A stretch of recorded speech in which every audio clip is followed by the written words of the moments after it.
m'attendais à ce qu'il y en ait plus que ça à date, là. Ouais. Mais on n'a pas fini, là. Non, on est rendu à 5. Ouais, je suis rendu à mon 5e.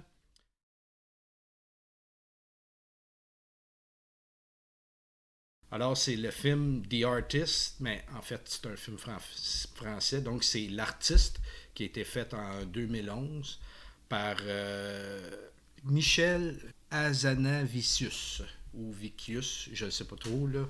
Mais c'est ça. Et c'est un film qui demandait beaucoup de courage parce que c'est un film qui rend hommage au cinéma muet. Donc, l'action se déroule dans les années 20. Et il l'a fait comme un film muet, donc on n'entend pas les personnages, et puis en plus, c'est en noir et blanc, ce qui est à contre-courant d'aujourd'hui, là, totalement. Mm-hmm. Ça aurait pu être casse-gueule, parce que on est dans les effets spéciaux aujourd'hui, l'action et tout, puis non, au contraire, ça passe bien, puis c'est bien fait, puis c'est pas pour rien que ça a remporté autant de prix. En tout cas, ça a sorti en 2011, je vous le suggère, ça vaut la peine d'aller voir ça. Fait que là, moi, ma 5e position est décernée à Arrival, sorti en 2016, réalisé par le seul et unique Denis Villeneuve. Puis c'est un scénario de Eric Eiserer. Je sais pas si je le prononce comme il faut. Mais bon, ce film-là... j'ai trouvé excellent. D'ailleurs, je pense que c'est le premier qui est pas vraiment horreur là, à date là, dans ma liste. Là. C'est un film plutôt science-fiction. Là. Pour ceux qui l'ont pas vu, ça va quand même au-delà de la science-fiction, je trouve. C'est même très, très spirituel comme film, j'ai trouvé. Là. Puis moi, c'est pour ça qu'il est venu me chercher autant, je crois. Moi, c'est surtout la trame sonore moi, qui m'a vraiment... un beau complément. Qui m'a touchée, en fait. Toutes ces belles images-là. Ouais. Exactement. Puis c'est une trame sonore, en fait, de Johan Johansson. Vraiment un grand compositeur de musique de film. Là. Vous irez regarder là, tout ce qu'il a fait. Là. D'ailleurs, pour ce film-là, je crois que pour, en tout cas dans la cérémonie du World Soundtrack Award, il a gagné meilleur compositeur de l'année, en fait. Okay. Fait que c'est quand même pas rien, là. Mais au-delà de la musique, il y a vraiment toutes les images, c'est quand même très contemplatif là, comme film. Mais en étant tout le temps, en même temps, un film de science-fiction qui est quand même... Science-fiction, mais qui pourrait se passer aujourd'hui. Là, c'est... Exactement, parce que rendu là, les extraterrestres, si on veut, là, c'est pas mal juste un prétexte, en fait. Ouais. Parce que pour une prise de conscience. Ouais, c'est ça, parce que c'est pas juste ça qui se joue dans le film, j'ai l'impression. Tu sais, là, c'est vraiment comme... C'est quasiment une quête spirituelle, là. Puis là, on confond pas spirituel et religion, là, c'est pas la même chose, là. non. Donc, ça, c'est un film à voir absolument. Je fais pas de résumé non plus, parce que en fait, c'est pas nécessaire, là. Allez voir le film, c'est juste bon. OK, on est rendu à la 4e position. Alors, moi, c'est une comédie dramatique, on peut dire. C'est le film Intouchable, qui a été fait en 2011. Par 2 personnes, Olivier Nakache et Éric Toledano. J'espère que je prononce comme il faut. C'est basé sur un fait vécu.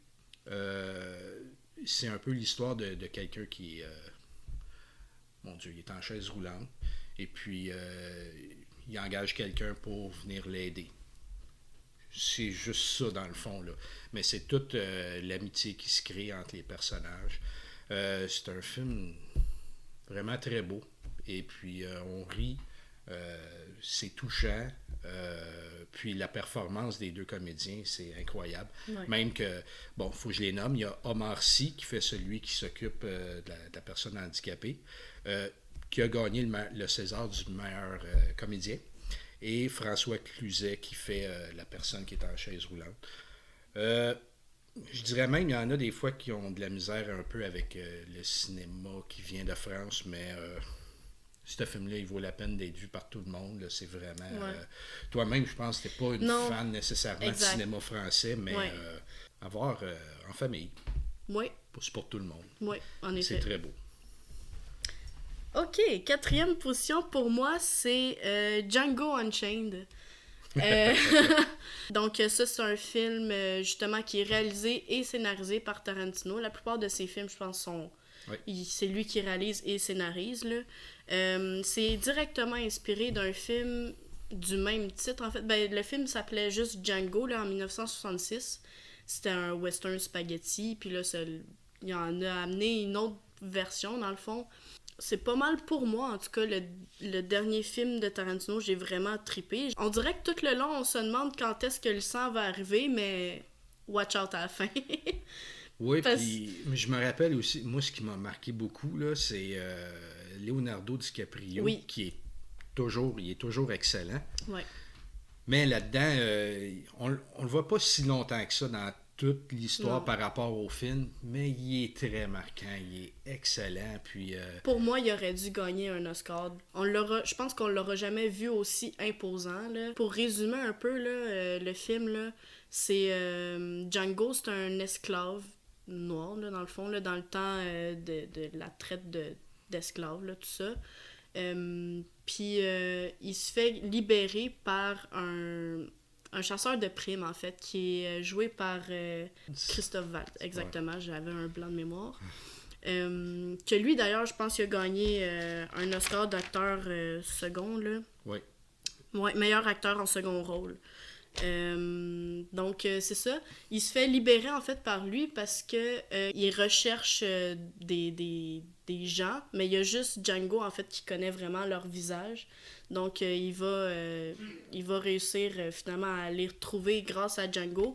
Puis, en retour, lui, il offre d'aller sauver sa femme, qu'elle est captive, du personnage de Leonardo DiCaprio, justement. Puis, c'est ça, tout le long du film, c'est ben, tu sais, je dirais pas que c'est tranquille, mais tu sais, c'est une montée tranquillement vers le but principal qui est vraiment de libérer, dans le fond, la femme de Django, là. Puis, voyez jusqu'à la fin, Ça vaut la peine serez d'être pas patient. Ah oui, vous serez pas déçus, vraiment pas. Je suis pas très western dans la vie. J'en ai aimé quand même quelques-uns, mais moi, j'adore la twist que Tarantino y met dans ses films, justement. Il a toujours été inspiré du western, là, puis ça paraît, là. Mais dans ce film-là, c'est très, très marquant, je trouve, puis c'est un film parfait, là, pour moi, là. C'est quand même comique parce que pour notre top 10 à chaque, on s'est pas consulté. Et là, le lien, il est quand même drôle parce que ma troisième position, c'est Hateful Hate Voilà. de Quentin Tarantino, écrit et réalisé par lui. Et c'est un autre western qu'il a fait. Moi, ce que j'ai aimé dans celui-là, dans le fond, c'est tout de suite après Django qu'il a fait. Là, il était vraiment dans sa période western. Ouais. Que j'ai aimé aussi dans ce film-là, c'est qu'on sent qu'il fait froid. J'ai Oui. bien aimé ça. Donc, je trouvais que l'hiver faisait partie intégrante des personnages. Je trouvais ça vraiment intéressant. Et puis, bon, la musique qui est d'Ennio Morricone. Mm-hmm. Je ne sais pas s'il a remporté quelque chose, mais la musique est très, très bonne. Ouais. Et puis, bon, comme d'habitude, les personnages éclatés. Et puis, non, c'est ça. Moi, celui-là, il est venu me chercher. Puis le rythme lent avant qu'il se passe quelque chose. C'est presque un huis clos en plus. Oui, c'est ça. Ça, c'est très intéressant. C'est ouais. tranquille. Alors, moi, ça a été, dans ses derniers films, là, ça a été mon meilleur de Tarantino. Comment on le dit en français? Hateful Eight, c'est les 8 enragés. Les 8 enragés. En partant, je suis un fan de western. C'est ça, c'est ça. Puis ça me faisait penser au long film que Sergio Leone il faisait. Là, oui. Que le rythme il est lent, mais qu'à un moment donné, on sait qu'il va se tirer du gun là, quelque part. Mais ça aussi, plus que Django, je vous dirais, là, tu sais, allez-y jusqu'à la fin, là, patientez jusqu'à la fin, justement, parce que là, vous allez en avoir pour votre argent à la fin, là. Mais moi, ce qui m'avait vraiment fait triper dans ce film-là, justement, c'est que, c'est presque un huis clos, là. Tout se passe dans la même pièce, mais c'est jamais redondant, tu sais, puis il y a comme une espèce de tension, parce que les personnages se trossent pas, dans le fond, ils se font pas confiance. Ouais, c'est ça. Fait que là, tu te demandes, ok, y en a-tu un qui va faire un move, puis en tout cas, moi, ça m'avait... Ça m'avait tenu en haleine, en tout cas, cette intrigue-là, là. Fait que oui, il mérite sa place, évidemment, là. Ouais. Troisième position, c'est Incendie, de Denis Villeneuve. Oui. Film de 2010. Puissant. J'ai eu de la misère à savoir si c'était Incendie ou Arrival qui allait en premier, mais Incendie, il y a quelque chose de particulier dans ce film-là. Faut savoir que c'est basé sur une pièce de théâtre avant tout, de Wajdi Mouawad. Puis après ça l'a été... Il y a eu un scénario par rapport à ça. C'est Denis Villeneuve, mais aussi Valérie Beauregard-Champagne, qui ont les deux adapté, dans le fond, la pièce de théâtre au cinéma, avec le scénario, dans le fond. Puis en fait, c'est l'histoire de deux jumeaux qui, suite au décès de leur mère, lisent le testament, dans le fond, puis elle souhaite qu'ils remettent une lettre à leur père et à leur frère. Ils se demandent qui sont parce qu'ils n'ont jamais vraiment entendu parler d'eux autres. Puis là, ils retournent dans le pays d'origine pour essayer de trouver. Mais ils se rendent compte que leur mère, elle en a vécu des affaires. C'est là que sa carrière, en fait, a tout ce qu'il a fait avant, c'était bon, mais j'imagine qu'après ça, les Américains ont dû le courtiser un peu. Là, mais c'est avec Incendie, en fait, qui s'est fait connaître plus à l'international. Ouais. C'est un film international, dans le fond. Exactement. Ça se passe au Québec, mais ailleurs aussi. Là. Exact, c'est ça. Vraiment, là, ça vaut la peine de voir ce film-là parce que tout est génial là, dans le film. Là. Moi, c'est venu vraiment me chercher là, au plus profond de moi-même. Là. On dirait qu'on se remet tout en question après ça, là, par rapport à ce que d'autres vivent dans d'autres pays. Tout ça, là, toute la question de l'immigration aussi. Là, je pense qu'à l'époque où le film est sorti, en 2010, c'était quand même un gros sujet. Là. Puis juste pour le point de vue cinématographique, là, c'est un film incroyable. Un incontournable. Là. Je l'ai mis en 3e position parce que c'est acheté à terre, là, ce film-là, là, vraiment. Là. Je vais faire encore un lien. Ah oui, ok. Oui, ma 2e position, c'est un autre film québécois. C'est scénarisé et réalisé par Anne Hémon. Et c'est le film Les Êtres chers, film de 2015, qui met en vedette Maxime Godette, qui est toujours aussi bon. Qui jouait dans Incendie aussi. Bon, encore un autre lien. Et Karel Tremblay, qui est une jeune comédienne que j'adore. Elle est très bonne, très touchante dans le film. Puis en résumé, c'est plus l'histoire d'une famille qui est arrivée à un drame. Puis on les suit à travers les années. C'est rien de bien compliqué, mais c'est tellement bien réalisé. Les images de la nature sont belles aussi. Et puis, moi, je trouve que c'est la performance des comédiens qui est venue me chercher. Il sort du lot là, dans ma liste, là, mais c'est vraiment un film exceptionnel. À voir Les Êtres chers, c'est un bijou. Merci, Anne Hémon. Là, moi, je m'en vais ailleurs, par exemple. Dans ma 2e position. Un petit peu horreur. Un petit peu beaucoup. Ma 2e place, c'est décerné à Hereditary. Ah oui. Film de 2018. Premier film réalisé et scénarisé par Ari Aster. Vraiment... Très, très bon. Ce film-là est comme parfait de A à Z, je trouve. En gros, là, l'histoire, c'est suite au décès de la grand-mère, finalement, de la famille. La famille est en deuil, tout ça. Puis là, il se passe toutes sortes d'affaires étranges. On se rend compte que finalement, la grand-mère était comme impliquée dans un culte d'un démon qui s'appelle Paimon. Puis dans le fond, elle voulait que ce démon-là s'incarne dans un de ses petits-enfants, dans le fond. Moi, je l'ai adoré, ce film-là aussi, parce que je trouve que c'est intelligent, c'est un bon scénario. Ouais. Quand c'est fait comme ça, je trouve ça vraiment intéressant. C'est ultra particulier aussi, là, tu sais, c'est pas fait pour tout le monde, ce genre de film-là, mais moi, je me rappelle, en tout cas, dans Hereditary, il y a des images qui vont rester gravées dans ma tête à jamais, là. Oui. Vraiment super efficace. C'est quand on aime un peu ce genre d'histoire-là paranormale, c'est super intriguant, là. Puis aussi, c'est un film qu'il faut porter attention. Moi, je l'ai vu une couple de fois, puis à chaque écoute, on remarque quelque chose de plus. Tu sais, pour ceux qui l'ont pas vu ou ceux qui l'ont déjà vu, revoyez-le. Il y a tout le temps des petits détails qu'on voit pas. Je vais pas vous dévoiler des punchs ou quoi que ce soit, mais dans des scènes, regardez les coins, regardez où ce qu'on n'est pas censé regarder finalement, qui est le centre de l'écran, là. Regardez tout autour, il se cache plein d'informations. Puis c'est ça qui est super intéressant dans le film aussi, là. On en arrive à la première position. Alors c'est Birdman.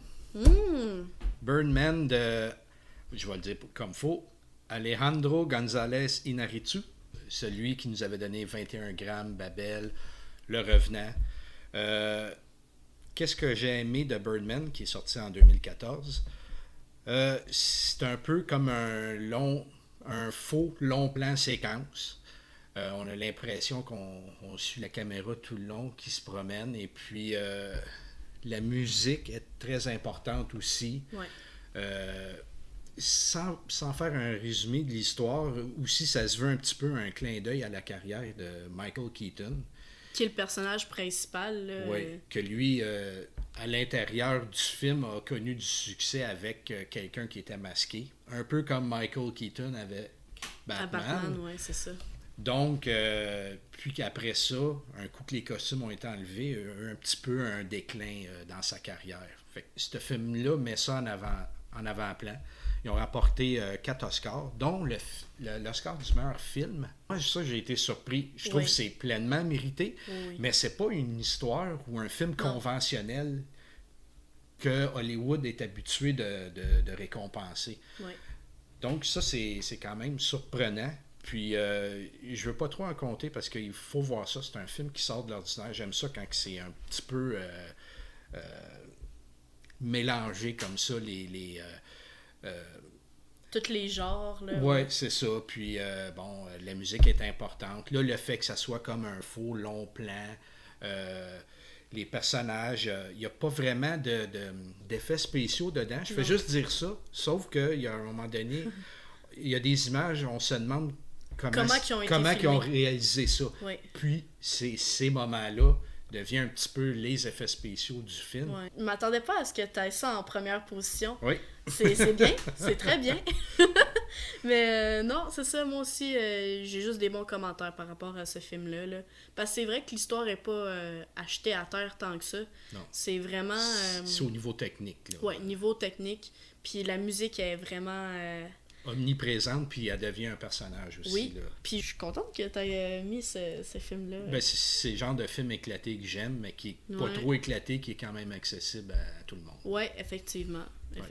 Moi, je pense que tu le sais, c'est quoi ma première position. Ben non, mais quand tu vas le dire, peut-être. Ouais, quand je vais le dire, c'est sûr que tu vas savoir. C'est un autre film d'horreur. C'est un remake en 2018. C'est Suspiria. OK. Pour moi, ce film-là, c'était quasiment incontournable que je le mette en première position parce que j'ai tellement trippé. Il est sorti il y a 2 ans, puis je l'ai vu comme 5 fois. Là. Je veux dire, c'est... En tout cas, pour moi, c'est rare là, de regarder un film 5 fois en 2 ans. Là. C'est un film vraiment super particulier, puis j'ai décidé de le mettre parce que c'est vraiment autant un super beau film qu'un film vraiment très très dark. Si vous écoutez, en tout cas pour moi, là, si vous écoutez la trame sonore du film, qui est de Thom Yorke, by the way, le chanteur de Radiohead, vous allez tout comprendre le film, j'ai l'impression, là, parce que la trame sonore est super belle, mais il y a tout le temps quelque chose de vraiment un peu déprimant, un peu dark derrière, là. C'est exactement ça le film pour moi. Un film d'horreur, mais c'est un beau film d'horreur. Justement que c'est un univers, film d'horreur, mais c'est presque exclusivement féminin. Ça, je trouvais ça. Puis c'est délicat, c'est beau et délicat, puis en même temps, c'est super dark, puis quand même très rigide en même temps. Ouais. Fait que c'est tout ça mis ensemble qui fait que c'est vraiment un film super particulier. La version de Luca Guadagnino, si je prononce bien son nom, là, vraiment est parfaite. Là. Fait que pour moi, ma première position, c'est Suspiria 2018. Ben, on a fait le tour. Eh oui. Commentez, dites-nous c'est quoi votre top 10 à vous autres de la dernière décennie. On est curieux de savoir ça. Puis s'il y a des films qu'on a manqués, qu'il aurait fallu absolument en parler, mais qu'on n'a pas vu, dites-nous-le. Nous autres, on est ouverts, on peut en parler n'importe quand des films. Nous autres, on veut juste créer une conversation avec vous autres et entre nous, étant des passionnés. Fait que n'hésitez pas à nous écrire, on va être super contents. Nous autres, on est bien enthousiastes par rapport à ce petit projet-là. Fait que... Ouais. Merci de votre attention. À bientôt. Salut! Bye!